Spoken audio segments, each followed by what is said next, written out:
Hello Tube You. Today I'm going to be showing you how to install LED headlights using the Hikari.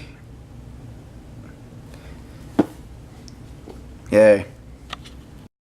Okay, tools you're going to need are going to be a pry tool of some sort or a flathead screwdriver and a 10mm socket.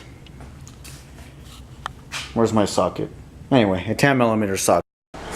And then you're also going to need the headlights, of course, and an adapter, because German cars for some reason make it difficult to do anything on them.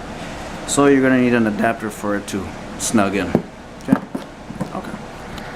And gloves. First step when you're doing all electrical work, if either disconnect the fuse for the headlights, which if you don't know which one it is, like myself, I don't, disconnect the battery. Of course, because you don't want anything going haywire, especially with one of these German cars. Oh, by the way, the car I'm working on is a 2014 Jetta. And what I like to do is put a glove right there. Just, I don't know, I have this paranoid thing. I have a feeling my car is gonna wake up and eat me or some shit. Okay, so what you're gonna do is pull it out. As you can see, the way the screws, the other side is tricky, the driver's side, but the passenger side's easy because you have view of it.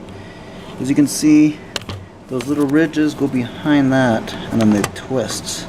They go behind the little screws. Just pop it out, pull it out. Okay, then, now what we're gonna do, sorry, camera, it's gonna get your LED bulb, get the adapter. Now the adapter might be a little bit loose, so all you have to do really is kind of squeeze it. It's a little clip. It's very, very soft, so just squeeze it.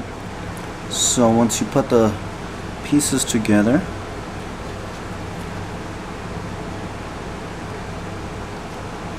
you're gonna see these two little ridges, these two right here. They're gonna line up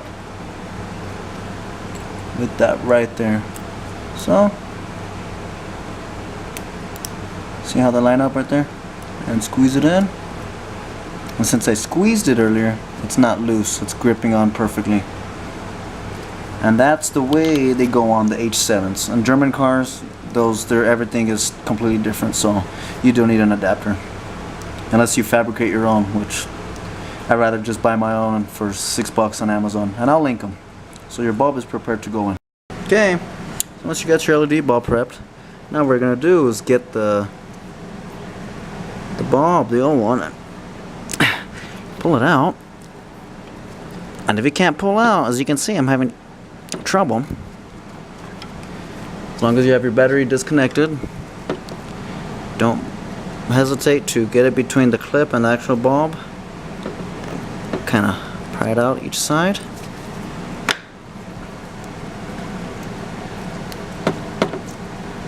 And there you go. Get that off.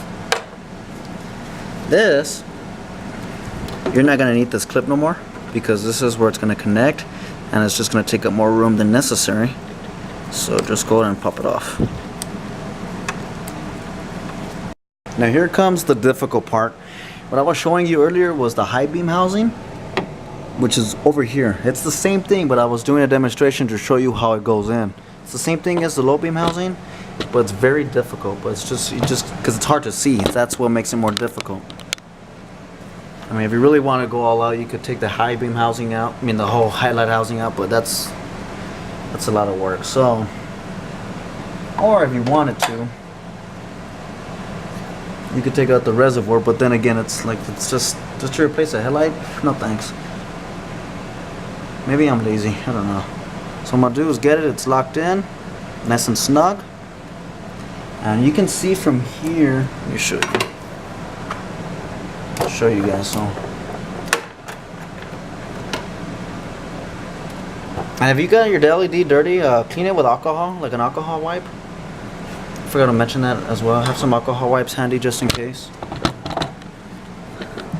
See, it's in there. It's the same way, the housing and the screw.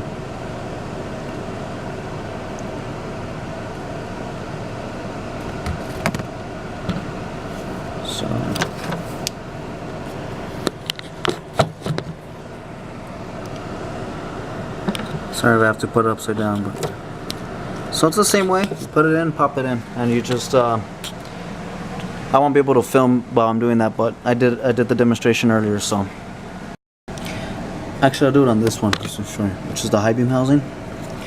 It's the same way, and these little screws right here, the little Torx, they can tighten like so if you want to tighten them, and then it's just a twist. See? And it locks in like that.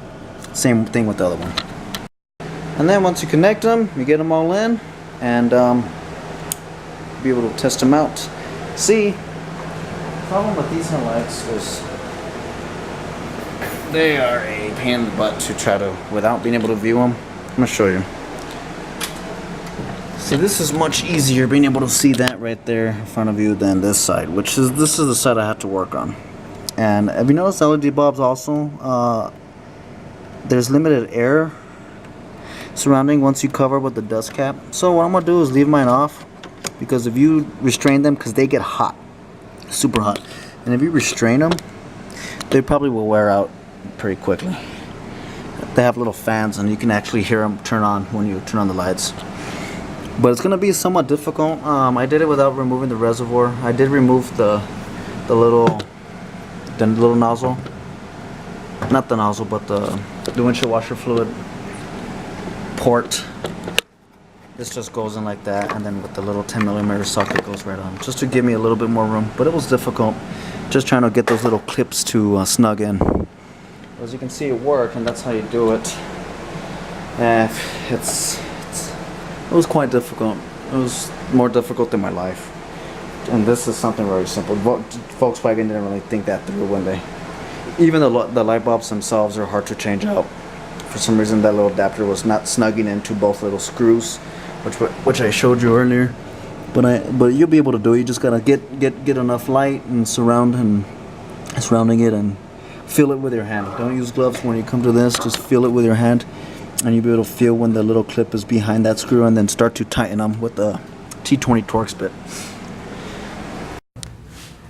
Now that's them installed. They're pretty bright, and if you want, just to make sure, if you can hear, the fan is going off. So the room is somewhat limited between the dust cover cap. So what you can either do is drill a pilot hole to the cap that's the size of the actual fan, or you can just pilot drill holes, little ones, to have a little bit more air circulation. And that's pretty much to enhance the longevity of the bulb. I believe these were a 2-year warranty. I'm not, you guys can see on Amazon yourself. But I'm not gonna do a review or anything. But they light the street pretty decent. My brights don't actually go that much further than these. So far I'm satisfied with them. And that's pretty much it. Thank you for watching. Bye bye.